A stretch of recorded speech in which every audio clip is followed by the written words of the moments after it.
네, 씩씩한 화요일 시작하겠습니다. 오늘 함께해 주실 두 분 차례로 소개를 해드리죠. 먼저 지난주 한 주 쉬시고 돌아온 분입니다. 용감한 남자 김용남 전 자유한국당 의원 어서 오세요. 네, 안녕하세요. 용감한 남자 김용남입니다. 네, 어떻게 선거운동 잘하고 계십니까? 열심히 하고 있죠. 근데 지난주 제가 네. 쉬고 싶어서 쉰 건 아니에요. 그렇습니까? MBC에서 한 주 쉬라고 그래서 쉰 거지. 그랬군요. 저는 몰랐어요. 네. 그리고 지난주에 이어서 오늘 나와주셨죠. 성실한 여자 조성실 정의당 선대위 대변인 어서 오세요. 안녕하세요. 정치하는 엄마들 활동가이자 정의당의 조성실입니다. 네, 반갑습니다. 조금 전에 소개해드린 두 분과 오늘 씩씩한 토론 진행해 볼 건데요. 지금 유튜브로 생중계 중입니다. 유튜브 들어가셔서 세계는 그리고 우리는 이렇게 검색하시면 저희들 함께 보실 수 있습니다.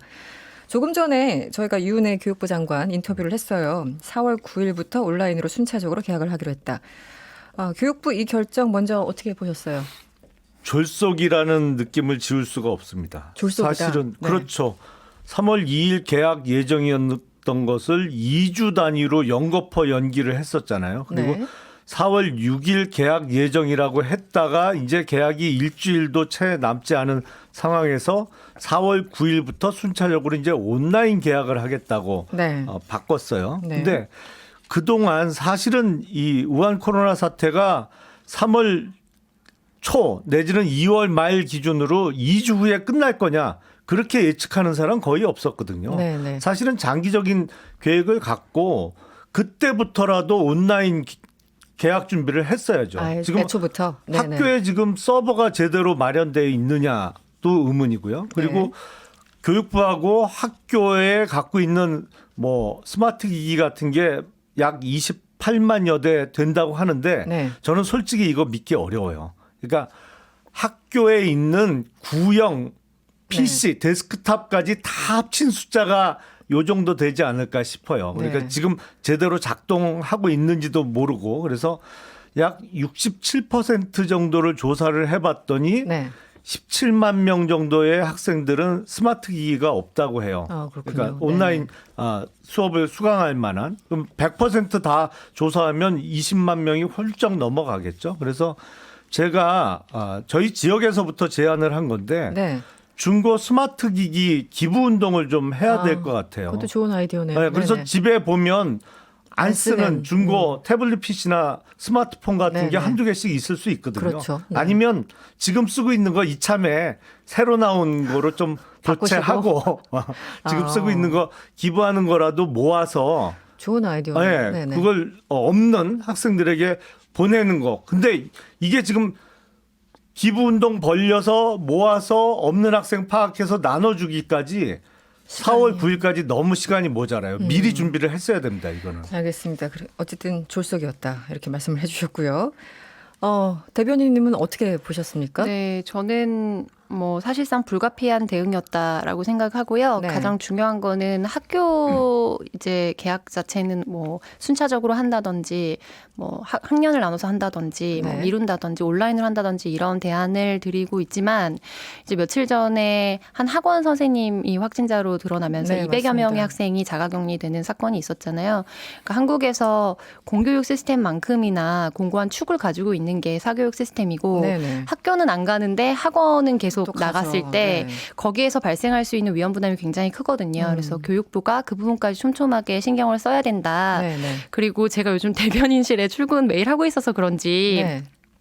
앞서 이제 예상을 해서 온라인 관련된 대응을 좀 중장기적으로 마련했었더라면 더 좋았겠다라는 네. 제안을 주셨는데 네. 또 한편으로 이제 막 준비해놨다가 딱 낼 수 있었다면 가장 좋았겠지만 네네. 사전에 그런 관련된 또 뭐 언론 보도나 준비들이 나갔다면 이 코로나 사태 조기 종식보다 언제까지 늦어지길 바라는 거냐 이런 네. 류의 또 공방들이 불필요하게 오가지 않았을까라는 네. 아쉬움도 남습니다. 뭐 어떤 네. 식으로든 비판은 또 있게 마련이니까요. 네, 그런 우려까지.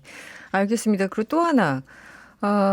이 수능 연기도 그렇고요. 정부가 소득 하위 70% 가구에게 긴급 재난지원금을 지급하기로 했잖아요. 네. 이것도 처음인데 이 부분도 어떻게 아직 보십니까? 명확한 정부 기준이 발표가 안 됐죠. 아직은 네. 하위 70%인데 이게 그야말로 소득만 기준으로 할 것이냐 네. 아니면 자산을 포함시켜서 뭐 그럴 수도 있잖아요. 재산은 막 많은데 지금 당장 수입이 없는 수입은 분들. 없어요. 그러니까 네. 재산은 많은데 놀고 있다. 네, 네. 그러면 이게 이 지원금을 받는 대상이 되는 거냐? 네, 형평성 문제가 아니면 있죠. 자산을 계산해 내서 소위 인정소득으로 계산을 해서 지원 대상에서 소위 상위 30%에 포함을 시킬 것이냐. 네. 이게 지금 명확하지가 않아요. 정부 네. 발표 내용만 보면 그냥 지금의 소득 기준으로 아마 네. 지원 대상을 선정할 것 같은데 그렇게 되면 형평성이나 이런 논란이 좀 있을 것 같고요. 그리고 이런 명확한 기준도 아직 마련 못한 상태에서 왜 이렇게 서둘러 발표했을까? 이게 지급이 돼도 5월 중순 네. 정부 얘기가 그렇잖아요. 빨라야 5월 중순이에요. 네네. 그럼 보다 명확한 기준을 마련한 다음에 발표를 했어야 되는 거 아닌가? 미리 턱 주겠다. 이게 9조 1,000억 원 정도 네. 규모가 된다는데 그걸 주겠다라고 발표하고 기준은 추후에 마련하겠다라고 답변하는 것이 역시 이것도 준비성이 너무 없어 보여요. 네. 어떻게 보십니까, 대변인님? 아, 네. 정확히는 정부 예산은 7조 1,000억 정도고요. 왜냐하면 네. 20% 정도는 지자체 예산을 부담시키겠다고 아, 했기 네네. 때문에. 그래서 합쳐서 9조 1,000억이죠. 네, 총 예산 네. 정도는 네. 그렇게 대략으로 뭐 추계하고 있지만 저는 이 국면에서 중요한 거는 이제 각 정당들의 입장이라고 생각합니다. 네. 특히 원내 정당들이 어떤 입장을 갖고 명확한 스탠스를 가지고 가느냐가 정부가 이 국면에서 굉장히 유례 없이 재정 건정성 어떤 로직을 벗어나서 지금 아주 골든타임을 고려한 결정을 하는 거거든요. 네네. 그래서 원내에서 어떤 분위기를 만들고 방향의 합의를 이루느냐가 굉장히 중요한데 네. 그런 점에서 지금 초반에는 이런 현금 지원이라든지 직접 지원 양태에 대해서 미통당을 중심으로 해서 굉장히 반대하시다가 네. 또 황교안 대표를 필두로 해서 총선 전략으로 관련된 또 사안이 나왔다가 그리고 이번 발표가 나오고 난 다음에 선대위 일부에서는 또 왜 다주지 약간 이러냐는 또 논조가 나왔다가 네. 또 오늘 어제 뭐 김종인 선대위원장 발언을 통해서는 네. 사실상 증세 없는 복지의 개념인 현재 2020년도 국가 예산의 항목 변경을 해서 네네. 100조 원을 마련하자라는 대책이 나왔거든요. 지금 코로나19 때문에 불용하는 네, 그것을 네. 전용하자라는 네, 거죠. 그래서 결국에 이제 오늘 관련 기사도 오기 직전에 제가 봤는데 네네. 이제 제일 야당으로서 역할이 굉장히 중요한 것 같고요. 네. 그래서 어떻게 하겠다는 건지 네. 명확하게 사회적 합의를 이뤄갈 수 있는 노트를 주셨으면 좋겠고 알겠습니다. 정의당 같은 경우에는 네네네. 이제 계속해서 일관된 입장을 유지해왔죠. 네. 그래서 어떻게 하면 좋겠습니까, 의원님? 일단 네. 대안. 뭐 정부에서 주겠다 그러면 저희는 그거를 주지 말자 이렇게는 얘기를 안 해요. 근데 70%가 어려우면 100%는 어떻습니까? 이거는 사실은 부족해요. 왜냐하면 4월 제가 보기엔 4월 중하순 정도 되면 이제 자영업자나 중소기업들의 부도가 시작될 거예요. 연쇄 부도가 시작될 위험성이 매우 높거든요. 근데 가구당 최대 100만 원 정도 주는 것 같고 자영업자나 중소기업의 부도를 막을 방법은 없어요. 그것까지는 힘들겠죠. 예. 네, 현실적으로. 그래서 지금 얘기하는 게 이 정도 뭐 9조 내외의 그 자금이 소요되는 것은 사실은 우리나라 예산이 지금 500조가 넘잖아요. 그렇죠. 금년 예산이. 네네. 보면 매년 전체 예산 규모의 3 내지 5% 예산은 불용 예산이 돼요. 그러니까 네네. 쓰지 못한 예산으로 남는다는 것이죠. 그게 네. 금액적으로는 대략 15조에서 25조 정도는 네. 불용 예산으로 다시 반환이 돼요. 그 예산으로 요 정도 금액은 쓰고 지금 미래통합당에서 주장하는 것은 이른바 대규모 추경이에요. 대규모 추경이라는 추경. 게 새로 무슨 국채 발행해서 하는 게 아니고 네. 올해 예산 규모가 512조 2천억인데 이 항목을 대조정하자 이거죠. 대조정. 이 규모 내에서 코로나 관련된 예산을 조정을 해서 지금 코로나 때문에 정상적으로 집행할 수 없는 예산도 많거든요. 예를 들어서 여당에서는 불가능하다고 주장하던데. 아니 네. 지금 예를 들어서 조정할 수 있는 항목들이 많아요. 지금 요새 보면 지역 축제 예산 이런 거 네네. 한 푼도 못 쓰고 있잖아요. 네네. 그리고 이거 올해 못 쓸 가능성이 높아요. 이런 항목들을 정말 전반적으로 대조정을 해서 네. 여기서 100조를 만들어내자. 추가 국채 발행 없이. 그게 지금 통합당의 입장으로 예, 그렇습니다. 이해를 하면 될까요? 저는 네. 그게 윗돌 개서 아랫돌 빼는 격이다. 그러니까 윗돌 빼서 아랫돌 개는 격이다라고 생각을 하는데요. 네. 왜냐하면 저희 2020년도 국가 예산이 약 512조에서 13조 정도로 보고 되죠. 있는데 네네. 그 중에서 거의 반절을 넘는 260조 가량이 그러니까 뭐 이렇게 만질 수 없는 뭐 인건비라든지 그렇죠. 아니면 지방정이라든지 아니면 교부금이라든지 이런 형태로 잡혀 있거든요. 네네.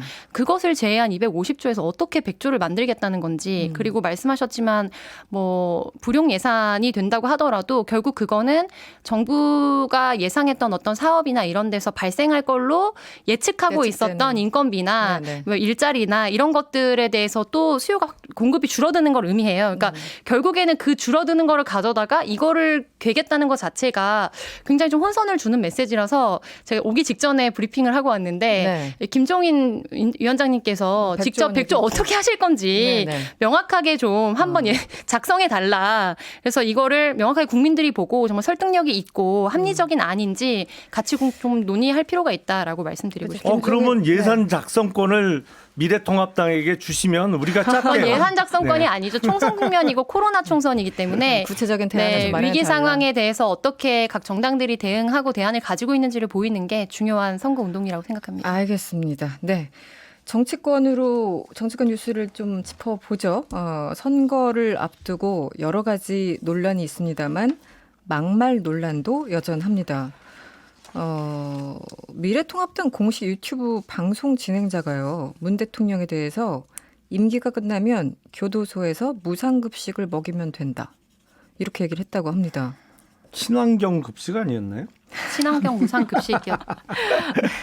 친환경이든 무슨 무상급식이든 일은 아닌 것 같습니다. 네, 이게 왜 이런 발언이 나오는 걸까요? 말이 의원님? 조금 앞섰죠. 사실은 문재인 대통령이 앞으로 상황 변화에 따라서 수사받을 수 있는 사안들은 여러 개가 있어요. 그러니까 뭐 울산시장 선거 공작 사건을 대표적으로 예를 들 수 있었는데 그게 아직 뭐 명확한 증거를 수사기관에서 확보했다는 뉴스는 아직 나오지 않았어요. 그러니까 이거는 말이 좀 앞선 것이죠. 근데 그게 또 어떤 면에서는 유튜브의 매력이기도 한데 이 발언을 한 네. 사람이 미래통합당의 어떤 책임 있는 직책에 있는 분은 아닌 것 같고 그래도 같이 공식 프리랜서로 네. 일하는 사람 같아요. 프리랜서로 일하는 사람이고 그리고 그런 식으로 따지면 열린민주당의 비례대표 2번이던가 4번이던가 받은 네. 최강욱 전 비서관이 네. 공수처 7월 달에 문 열면 1호 수사 대상이 윤석열 검찰총장이다. 네. 이것도 사실은 막말이죠. 무슨 근거로 전혀 그런 다른 얘기를 해요? 차원의 이야기인 네. 것 같은데요. 그 같은 막말로. 네. 알겠습니다. 네. 네, 대변인님. 방금 이제 후보님께서 말씀하신 부분은 전 전형적인 꼬르자르기라고 생각하고 네. 이건 유튜브의 매력이 아니라 유튜브의 병폐다. 네. 그러니까 정치는 결국에 말로 어떤 방향을 제시하면 국민들이 거기에 대해서 선택을 해서 책임을 묻는 거잖아요. 네. 다음 선거 때 또 책임을 묻고. 근데 이제 공식 정말 제1야당의 공식 유튜브 채널에서 나온 발언이고 삭제하면 끝인가? 그럼 그 책임은 누가 지는 건가? 이 부분에 대해서 좀 여쭙고 싶고 네. 무상급식, 친환경 무상급식에 대한 굉장히 비하와 조롱이 담긴 맥락이었을 뿐만 아니라 현직 대통령에 대한 이런 어떤 정치적 평가 이런 걸 떠나서 이거 앞서 말씀하신 내용하고는 자기의 정치적인 어떤 판단 속에 발언을 하는 것과 정말 혐오적인 맥락을 아주 조롱과 함께 담아서 이야기하는 건 저는 엄연히 다르다고 봅니다. 그리고 자기 얼굴에 침 뱉는 격이다. 결국에 지금 이 대한민국의 대통령들이 비극적인 어떤 결말을 맞이하는 게 네. 우리가 조롱할 거리가 아니라 정말 통탄하고 우리 여야 없이 초당적으로 굉장히 어떤 안타까워해야 될 사안인데 그게 정말 이렇게 공식 유튜브를 통해서 조롱거리가 되고 거기에 대해서 무책임한 이런 어떤 대응을 하셨다는 거에 대해서 저는 굉장히 유감이고 불쾌하게 생각합니다. 아니 그럼 지난 정부에서는 왜 그러셨어요? 박근혜 정부 때만 해도 그때 민주당 현역 국회의원이 태어나지 말았어야 될 사람이라는 표현도 하고 별 얘기를 다 했잖아요. 그때 이종걸 의원도 그 X도 얘기하고 그런 네. 그러니까 바람직하진 않죠. 물론 바람직하지 양쪽 다. 않은데 네. 그 발언을 한 사람이 아까도 말씀드렸습니다만 무슨 정치인도 아니고 프리랜서로 일하는 사람이고 그리고 어떤 그런 그 잘못된 형태의 말이 우리 정치권에는 그 전부터 많이 성행을 했어요. 사실은. 네. 그게 그런 정말 식으로 따지면 유감이에요. 민주당이 네. 한참 더 하죠. 비판을 어쨌든 공식 유튜브이기 때문에 저희들도 이제 얘기를 하는 거고요. 나중에 의원님이 한번 진행을 좀 맡아보시죠. 공식 유튜브. 바빠요, 저 선거 바쁘십니까? 때문에. 네, 알겠습니다. 그리고 정의당 심상정 대표가 이제 이 비례 위성 정당 관련해서 이 CBS 김현정 뉴스 쇼와 인터뷰를 했습니다. 위성 정당은 위헌 정당이다. 지금 진행되고 있는 위성 정당 경쟁은 훗날 민주주의 교과서에 한국의 정당 정치를 가장 후퇴시킨 역사로 기록될 것이다. 이렇게 강력하게 비판을 했습니다. 먼저 대변인님. 네. 너무나 네, 몹시 공감하는 말입니다. 몹시 공감하는 말이다. 사실은 내부적으로 그러니까, 고민이 있었잖아요. 네. 이 전에 위성정당 논란 자체는 정말 시간이 지날수록 또 역사에 굉장히 이 한국 정치사의 수치스러운 기록으로 남게 될 거라고 생각하고요. 네. 다만 이제 뭐 여러 가지 우리가 어떤 입법 과정에서 완전하게 부작용이 없거나 편법을 쓸 수 없도록 하는 법안을 마련하는 것이 최선입니다만 이제 국회가 그런 말이 있더라고요. 법을 만드는 곳이지 지키는 곳이 아니다. 네, 근데 그런 이번 얘기 많이 행태는 그런 것을 너무 여실히 보여줬다고 생각하고 네. 사각지대가 있다고 해서 서로 계속 불법 편법 경쟁을 하는 것이 국회가 된다는 것 자체가 굉장히 참담한 현실이라고 생각합니다. 의원님, 네. 심상정 대표. 심상정 발언. 대표를 비롯해서 정의당은 자업자득이죠. 사실은 제꾀에 제가 넘어간다라는 속담이 있는데 이게 심한 들이고 의석수를 늘리기 위해서 사실은 별로 논리적인 근거도 없어요. 연동형 비례대표제라는 게. 정당 득표에 있어서 대규모 사표가 발생하는 제도거든요. 예를 들어서 어떤 정당이 지역구에서 40%의 의석을 차지했는데 정당 득표에서도 40%를 얻었다. 그러면 네. 정당 득표 40%는 100% 연동의 경우에 다 사표가 되는 제도거든요. 네. 그리고 유럽에서 일부 하는 나라가 있습니다만 의원내각제를 하면서 그거는 군소정당을 끌어들여서 연합정부를 형성하기 위한 유인책으로서 이게 생겨나기 시작한 제도예요. 연동형 비례대표제가. 연정 때문에. 이게 네, 무슨 그다지 좋은 제도도 아니거든요. 근데 이거를 민주당하고 야합을 해서 민주당이 꼭 하고 싶어하는 정권 방패막이용 공수처법을 협조해주고 그 네. 대가로 이렇게 거래를 했다가 그야말로 분명히 경고를 했어요. 이렇게 되면 비례대표 전문 정당이 나올 수밖에 없다라고 경고를 했음에도 불구하고 밀어붙이더니 자업자득이죠, 뭐. 네, 힘 안 들이고 반론. 의석수를 가져간다라는 거는 명백한 오류이자 허위사실이라고 저는 생각하고요. 결과적으로 이게 국민들이 갖고 있는 정당 지지율이라는 것은 전체 하나 큰 판으로 이루어지는 것이고 대한민국 국민이 여기 따로 이렇게 연합된 그런 구조가 아니잖아요. 그래서 말씀하신 것처럼 뭐 비례정당에 대한 뭐 득표수라든지 정당 득표 그 후보들에 대한 각 지역구 후보에 대한 득표 모든 것을 총망라했을 때 발생하는 소수 정당에 대한 사표 그런 부분들을 가장 국민의 민의에 맞게 반영하고자 했던 것이 개방형 이 선거제 네네. 연동형 비례대표제의 기본적인 선거제 개혁의 취지이고 다만 이런 과정에서 좀 뭐 이런 현재 우리가 좀 안타깝게 보고 있는 이런 위장정태 계속 뭐 공방과 행태들이 이루어지고 있는데요. 네. 문제는 이런 거인 것 같아요. 그러니까 앞서 계속 말씀드렸지만 다른 것도 아니고 국회에서 네. 이런 것을 너무나 아랑곳하지 않고 이것 봐라 라면서 뭐 눈 가리고 아웅하는 수준을 넘어서 눈 뜨고 하는 것은 정말 국민들을 좀 모독하고 네. 기본적으로 1인 1표로 규정하고 있는 국민의 기본권과 이런 알겠습니다. 것을 네. 명확하게 침해하는 행위다. 알겠습니다. 네, 마지막으로 시간이 많지 않아서요. 돈 얘기를 해볼까요? 네. 돈 얘기를 한번 해보죠. 어제 선관위가 12개 정당에 선거 보조금을 지급했습니다.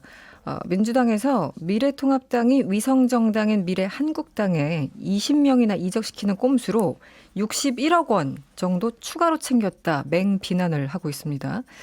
어떻게 보십니까? 더불어민주당에서 더불어시민당으로 이적한 의원이 8명인가 있죠? 네네. 더 안 늘었나요? 더 안 는 걸로 제가 그냥 기억하네요. 8명인 상태예요. 확인을 이게 지금 해보겠습니다만. 부러우면 지는 건데 부러운 모양이에요. 그러니까 더불어민주당의 이해찬 대표나 지도부도 좀 더 불출마하거나 뭐 공천 탈락한 현역 의원들을 설득해서 네. 12명 더 보낼 수 있으면 보내고 싶었겠죠. 했을 것이다. 근데 그게 안 된 거지 사실은. 근데 미래통합당은 어쨌든 20명을 채워서 네. 보조금을 더 받게 됐어요. 그러니까 제가 보기엔 이거 좀 민망하지 않습니까? 그런데 괜찮습니까? 더불어민주당도 할 수 있었으면 했다니까요. 저하고 내기할까요? 그건 알 수가 못한 없으니까. 거지 다만 하고는 싶었는데 못했을 뿐이죠. 네. 그러니까 네. 뭐 사돈이 땅 사면 배 아프다고 그냥 그 꼴이 질투하는 거다. 모양인데 네. 어쨌든 지금 정치권에서 벌어지는 행태가 정상은 아니에요.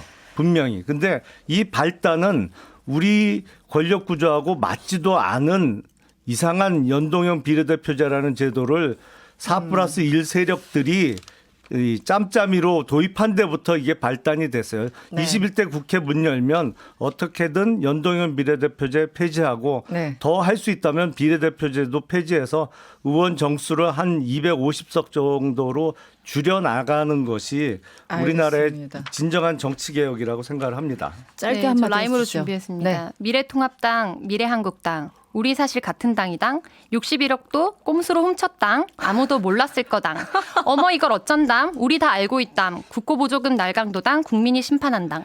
네, 끝입니다. 여기서 마치겠습니다. 점점 유치해져 프로가. 시간을 너무 짧게밖에 안 주셔가지고요. 네, 죄송합니다. 네, 지금까지 정의당 조성실 선대위 대변인 그리고 김용남 전 자유한국당 의원이었습니다. 오늘 고맙습니다. 네, 감사합니다. 수고하셨습니다. 여러분의 퇴근길을 꽉 채워드립니다. 평일 저녁 6시 5분 이승원의 세계는 그리고 우리는